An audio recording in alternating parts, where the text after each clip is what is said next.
Michael! Hey guys, long time no see. I must have got lost in the mines. Looking for the underground games. This was tougher than I thought it would be. Where are we anyway? Et bienvenue dans les Jeux Underground, l'émission qui passe plus de temps à faire des nouveaux habillages qu'à effectivement produire des vidéos.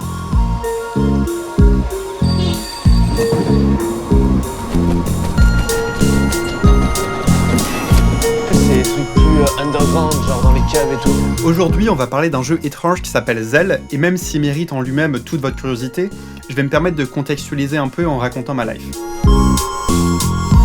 En décidant de partir à la recherche de jeux underground, je m'étais posé comme principe un peu naïf qu'il y aurait toujours un intérêt à parler d'un jeu, même mauvais, même mal assemblé. Je me disais que ce Steam Store boursouflé et pléthorique renfermerait forcément dans chacun de ses items quelque chose, une sorte d'essence de volonté créatrice.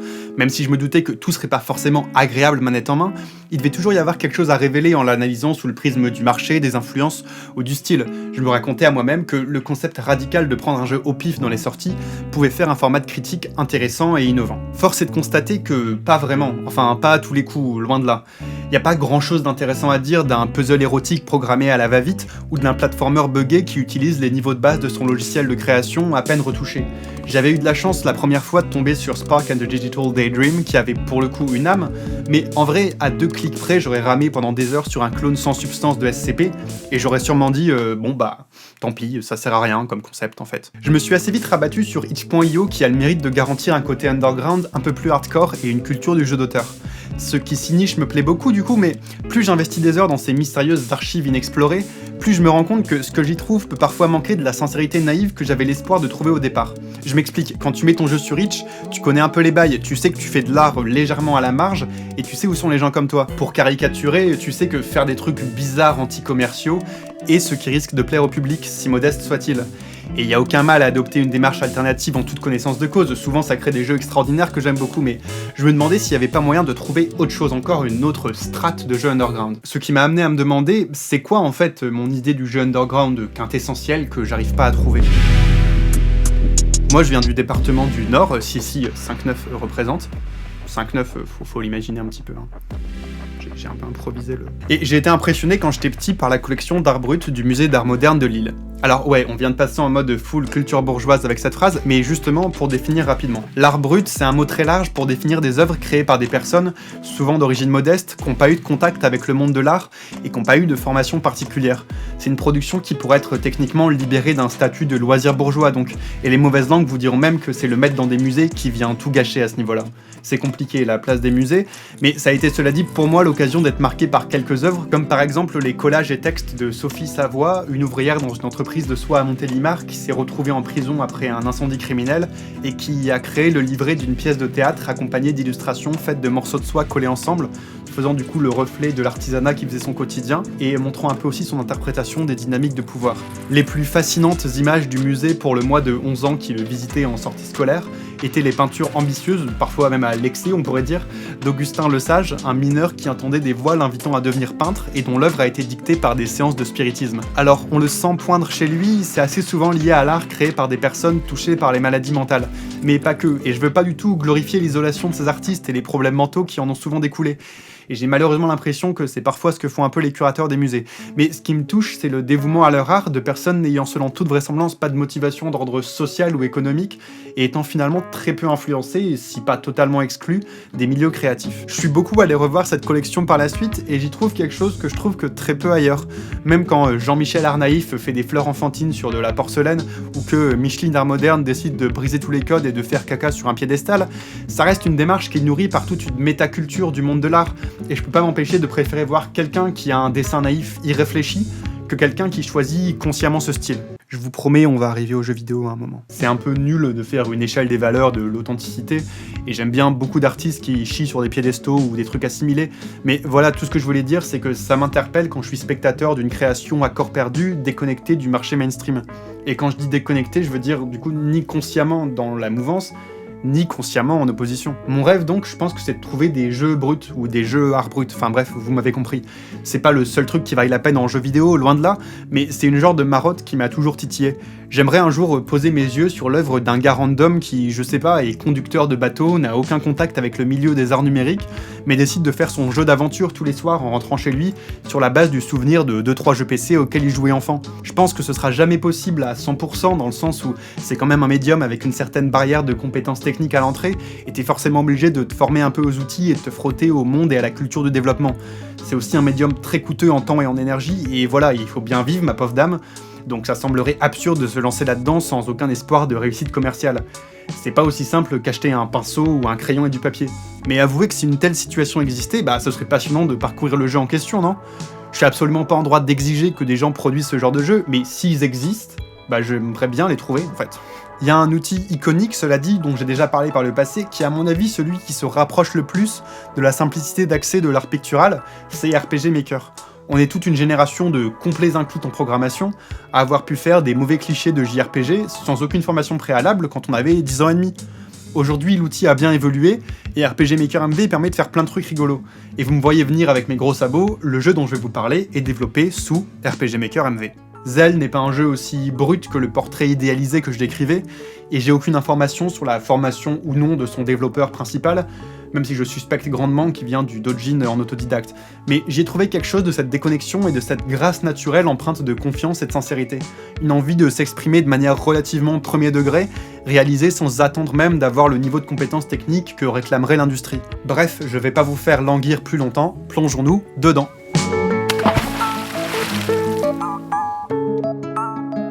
Je le dis en premier parce que c'est le genre de truc qui peut me rebuter, je suis vraiment pas du tout quelqu'un qui supporte bien les œuvres qui font peur. D'ailleurs, voici en exclusivité un extrait de moi qui entend un bruit étrange dans le jeu, qui décide de passer la fenêtre en petit et qui finalement la ferme parce que j'ai trop la pression. Je veux cependant bien insister sur le fait que Zell est un jeu avec des éléments fantastiques qui font peur et un peu de gore, ouais, mais c'est pas son seul propos et il a cette incroyable qualité pour laquelle je lui serai toujours reconnaissant, il n'y a pas de jumpscare. Toutes les apparitions de monstres sont précédées de claires indications que quelque chose arrive et il n'y a pas de bruit soudain designé juste pour faire sursauter.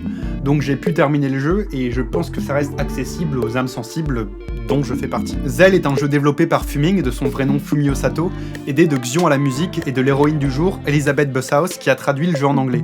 C'est assez compliqué pour nous autres occidentaux de naviguer dans le jeu indé japonais dès qu'on s'éloigne des jeux d'action pour lesquels la barrière de la langue n'a pas trop d'importance. C'est franchement miraculeux qu'une production si modeste ait eu la volonté de faire une traduction intégrale, et on le doit peut-être à la binationalité japono-suisse de Fuming. En tout cas, j'en suis reconnaissant. Zell est décrit par son créateur comme un jeu d'aventure occulte, et de mon côté, je dirais qu'il faut imaginer un jeu narratif moitié dungeon crawler, moitié JRPG, avec de très légères mécaniques de point and click. Ça fait pas mal de trucs déjà. Mais le premier truc marquant dans Zell, c'est l'aspect visuel. Quand on se dit qu'on va jouer à un jeu RPG Maker, on s'attend à quelque chose de graphiquement assez aride, mais on est vraiment accueilli direct par une richesse et une diversité de styles surprenantes. Alors bien sûr, il faut aimer les codes gothiques et le caractère design à la japonaise, lorgnant du côté des meilleures esthétiques DeviantArt, mais laissez-moi juste vous montrer 3 monstres qu'on peut rencontrer dans les couloirs pour illustrer cette diversité.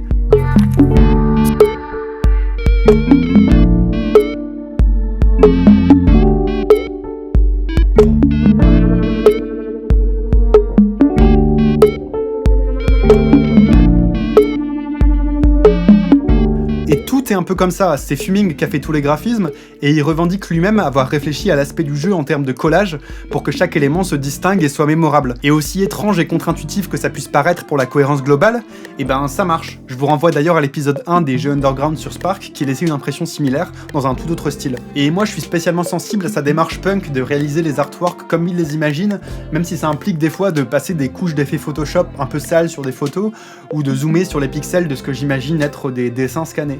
Je suis 100% sûr que le travail d'un artiste vétéran aurait en fait lissé le style et rendu le tout beaucoup moins intéressant.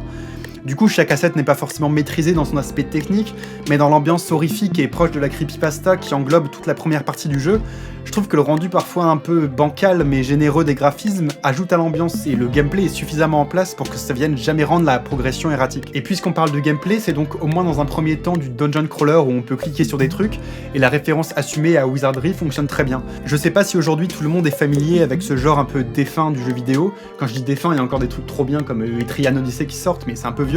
Mais en gros, c'était une manière d'avoir une vue à la première personne dans un environnement en 3D. Avant Doom, à base d'images pré-rendues, de textures plates et de déplacements en case par case, c'est un truc très inspiré du jeu de rôle papier. J'ai jamais trop aimé perso d'ailleurs les dungeon crawlers que je trouve souvent un peu fastidieux, mais dans le contexte d'un jeu principalement narratif et au final assez linéaire, ça passe tout seul et ça permet d'être un peu plus impliqué dans l'atmosphère horrifique qu'on serait dans un RPG simplement vu du dessus. Le truc relou avec les dungeon crawlers, c'est aussi les systèmes de combat calqués sur le jeu de rôle sur table. Ce qui marche quand on a 5 heures devant soi pour parcourir 2 étages de donjon avec ses amis, ça devient vite chiant dans un jeu vidéo, et dans Zelda excite toute cette tradition. On a une seule mécanique de combat qui consiste à exorciser les démons à grands coups de chapelet mystique en cliquant sur l'icône christique qui correspond à la couleur de leur âme. En gros, il faut cliquer sur la bonne couleur, quoi. C'est assez satisfaisant de voir les apparitions se prendre la croix occulte de plein fouet, et à chaque rencontre, on a toujours une petite nouveauté dans la disposition, le mouvement ou le timing des zones à cliquer. Ça me fait un peu mal au cœur de vous le spoiler, mais pour vous donner l'esprit, par exemple, on rencontre assez vite un petit twist qui vient rajouter de l'insécurité dans les exorcismes quand le démon vient réouvrir l'écran de score de ses doigts crochus. Et tout le jeu est un peu rempli de ce genre d'idées surprenantes qui font du cadre de gameplay de prime abord assez codifié un terrain d'expérimentation qu'on se fait un plaisir de découvrir. Le côté négatif, c'est que ça peut faire un peu foutraque et pas toujours facile à appréhender, mais le jeu a le bon goût de compenser la difficulté parfois un peu bizarrement dosée en étant très sympa sur les checkpoints, donc on évite la frustration de se retaper toute une séquence de jeu quand on découvre une nouvelle petite modification de gameplay qu'on n'a pas tout de suite capté. On suit ainsi les couloirs inquiétants dans la peau d'Emerada, le personnage principal, au rythme de cette étrange histoire de créatures et de personnes enfermées dans un château très draculaesque, et comme annoncé par le terme occulte, on découvre une forme de mythologie religieuse distordue d'inspiration relativement chrétienne. Et pour parler un peu de l'intérêt de cette histoire et des twists formels du jeu, je vais être obligé de spoiler dans des proportions qui peuvent gâcher un peu la découverte du scénario. Donc avant de s'y atteler, je vous confirme que je recommande sincèrement ce jeu si vous cherchez à vivre une expérience différente, que vous supportez bien les thèmes autour de la mort et que vous aimez être surprise ou surpris. Si vous voulez y jouer avant la suite de cette vidéo, c'est donc maintenant, et sinon c'est parti pour la zone... S-P-O-I-L-E-R, c'est le spoiler. Ce qui marche avant tout et qui fait la singularité de Zelda, c'est qu'il y a ce lent glissement de gameplay qui va du dungeon crawler horrifique vers le RPG rigolo épique, et c'est vraiment un accompagnement formel du scénario et de la quête du personnage qui sort de sa noirceur pour aller vers un chemin plus lumineux et teinté d'espoir. Je sais pas à quel point c'est conscient, mais c'est très efficace d'accompagner le ton par des genres vidéoludiques archétypaux des thèmes abordés. Spoilons donc frontalement l'histoire.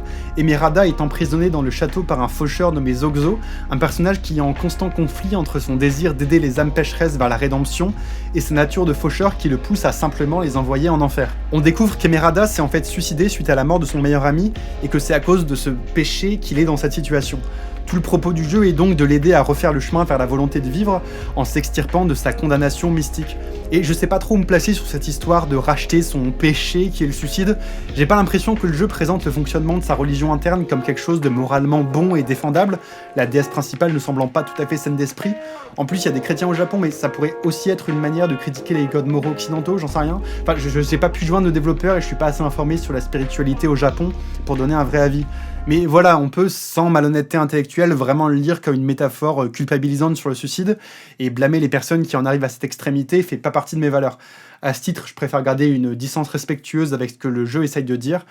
C'est pas très clair dans Zelda, et j'ai choisi de le lire principalement comme un fonctionnement mystique de fantasy, plus que comme un commentaire social pour apprécier le jeu. Cela étant dit, je trouve ça quand même assez cool de voir Emerada aller de mieux en mieux et être de plus en plus combatif face aux terribles règles occultes auxquelles il est confronté. Le poids qui s'enlève au fur et à mesure du cœur du personnage comme de celui du joueur, quand on se rend compte que le jeu prend pas la noirceur comme une fin en soi, comme on pourrait le craindre d'un truc un peu edgy qui fait peur, mais tend vers un déroulement plus apaisé et optimiste. Surtout vu les images un peu gratuitement gore du début que je vous ai épargnées, on pouvait se dire que le développeur se roulait dans une esthétique choquante par plaisir et par provocation, mais en fait l'œuvre globale semble plutôt indiquer que tout ça n'était là que pour illustrer le fond du trou d'où le personnage lui-même part. Et au final, les moments de comédie et de bataille héroïque, mignonne et stylisée, représentent plus l'identité du jeu que ses pendants les plus sombres. Je vous spoil pas le combat final parce que je sais que vous regardez cette partie de la vidéo sans avoir joué au jeu, mais c'est vraiment le point d'orgue de ce ton à l'exact opposé des premières minutes. J'ai pas trop de souvenirs de jeux qui ont déjà vraiment fait ça avant, et c'est quelque chose de contraire à tout ce qu'on se dit sur le marketing ciblé parce que je pense que les fans de jeux d'horreur seraient en PLS de voir autant de mignonneries, surtout quand c'est un twist qui n'est que très peu évoqué dans la présentation du jeu aux potentiels joueurs. Il y a un peu d'Undertale, je trouve, dans ce propos positif accompagné par le gameplay et les antagonistes révélant leur humanité, et c'est qu'une hypothèse de ma part, mais les dates concorderaient plutôt bien pour imaginer que c'est lié et que le développeur a voulu prendre cette direction en milieu de développement après avoir joué à Undertale.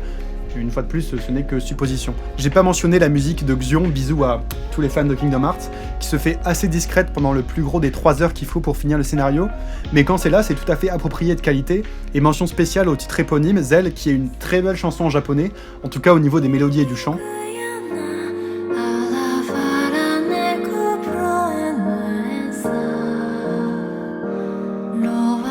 Je comprends à peine 3 morceaux de paroles évidemment, je peux vous dire que Oba-chan ça veut dire grand-mère, grâce à ma licence en traduction, obtenue en regardant des fansubs de Bleach.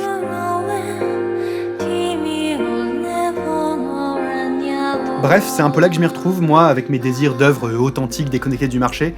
Ça devrait pas fonctionner, c'est une idée un peu bizarre et au final un peu trop premier degré pour sembler cool. Et pourtant, ce gars, Fumio Sato, tu sens qu'il avait envie de s'exprimer et qu'il a mis tout ce qu'il savait faire et même ce qu'il savait pas faire dans son jeu pour faire passer quelque chose. Est-ce que c'est parfait et bien dans toutes les finitions ? Bah non, clairement c'est pas un très grand animateur ni dessinateur, certains combats sont un peu des coups de chance et le jeu devient parfois très dirigiste, il y a quelques bugs un peu relous, mais voilà, comme dirait John Hammond, on ressent que Fumio Sato s'est dépensé sans compter, pour réaliser tout un tas d'idées formelles qui portaient sa vision, et il est impossible pour moi de pas chérir cette passion qui transpire de chaque pixel. Encore un jeu que j'aurais aimé connaître au moment de son financement participatif qui a eu lieu en 2018 et qui a échoué. D'un autre côté, justement, c'était dur de savoir que j'allais aimer ce jeu sans avoir expérimenté ses surprises cachées sous son premier aspect horrifique un peu bas du front. Et c'est aussi là que se trouvent les limites de mes idéaux d'un jeu vidéo brut qui s'encombre pas des codes de marketing et d'industrie. Là, on a eu de la chance que le développement ait avancé envers et contre tout, j'ai presque envie de dire on mérite pas, mais comment est-ce qu'on pourrait faire pour que de tels jeux aient de plus en plus la chance de se concrétiser quand il s'agit par définition de projets ambitieux et anti-commerciaux qui attirent pas d'audience de base ? Bon, je vais ressortir ma punchline de gaucho, mais si tout le monde avait un salaire à vie, les développeurs motivés pourraient s'atteler à leur création sans la pression économique. On n'y est pas encore, mais d'ici là, j'ai trouvé une forme parcellaire de mon Eldorado de jeu underground, et me voilà empli d'une énergie nouvelle à trouver le prochain titre qui me fera ressentir ce type de plaisir. Pour être totalement transparent, j'ai pas découvert Zell uniquement à la force de mes petits bras à creuser sur Steam, mais bien grâce à un thread Twitter de @brick@6brack, listant des jeux étranges ayant l'air intéressants qu'elle avait vu passer, thread qui m'a été recommandé par @neotesare, donc merci beaucoup franchement. Si cette chaîne YouTube peut me servir à avoir des gentils viewers qui me recommandent des jeux adaptés à mes intérêts spécifiques, bah c'est super. Et sur ces belles paroles, je vais vous laisser à jouer au jeu si ça vous intéresse, et vous suggérer, comme à l'accoutumée sur cette belle plateforme sociale qu'est YouTube, de réagir en commentaire, parce que c'est toujours plus sympa, de continuer à alimenter mon ratio de 100% de likes, qui est le privilège du petit créateur, et éventuellement de montrer à vos amis cette chaîne YouTube pour qu'un jour, moi aussi, je puisse dire que je suis un influenceur des jeunes. Bisous à tout le monde, et surtout en cette période de dépression saisonnière, prenez soin de vous, et au revoir.